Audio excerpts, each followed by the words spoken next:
सब लोगन के हमरा तरफ से प्रणाम और इ नव वर्ष के बहुत सारा शुभकामना। कैसन बानी रउआ सबन? उम्मीद बा कि सब लोग नीमन होई, सब लोग स्वस्थ होई। आज हम एगो लंबा अंतराल के बाद रउरा सबन के सामने हाजिर बानी एगो झूमर के गीत के साथे। त आई बिना देर कइले झूमर के सुनल जाओ, झूमर के शुरू कइल जाओ। कौन रंग मुंगवा कवन रंग मोतिया त कौन रंग ना, कौन रंग मुंगवा कवन रंग मोतिया त कौन रंग ना, ननदो तोरा भैया कवन रंग ना, ननदो तोरा भैया कवन रंग ना। कौन रंग मुंगवा कवन रंग मोतिया कवन रंग ना, कौन रंग मुंगवा कवन रंग मोतिया कवन रंग ना, ननदो तोरा भैया कवन रंग ना, ननदो तोरा भैया कवन रंग ना। लाल रंग मुंगवा सबुज रंग मोतिया, लाल रंग मुंगवा सबुज रंग मोतिया, लाल रंग मुंगवा सबुज रंग मोतिया सांवर रंग ना, लाल रंग मुंगवा सबुज रंग मोतिया सांवर रंग ना। भौजी मोरा भैया सांवर रंग ना, भौजी मोरा भैया सांवर रंगवाना, भौजी मोरा भैया सांवर रंगवाना।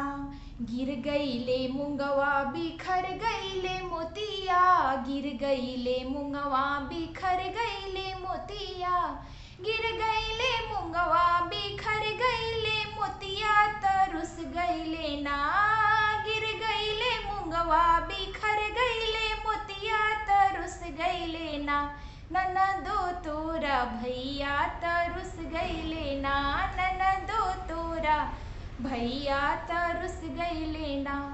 गिर गईले मुंगवा बिखर गईले मोतिया, गिर गईले मुंगवा बिखर गईले मोतिया, गिर गईले मुंगवा बिखर गईले मोतिया तरुस गईले ना, ननदो तोरा भैया तरुस गईले ना, ननदो तोरा भैया तरुस गईले ना। जुड़ली ह मुंगवा बटोरली ह मोतिया मनाइली ह ना, जुड़ली ह मुंगवा बटोरली ह मोतिया मनाइली ह ना। भौजी मोरा भैया मनाइली ह ना, भौजी मोरा भैया मनाइली ह ना। जुड़ली ह मुंगवा बटोरली ह मोतिया, जुड़ली ह मुंगवा बटोरली ह मोतिया, जुड़ली ह मुंगवा बटोरली ह मोतिया मनाइली ह ना। भौजी मोरा भैया मनाइली ह ना, भौजी मोरा भैया मनाइली ह ना। उम्मीद बा कि गीत रउरा लोगन के बहुत सुंदर लागल हुई, बहुत अच्छा लागल हुई।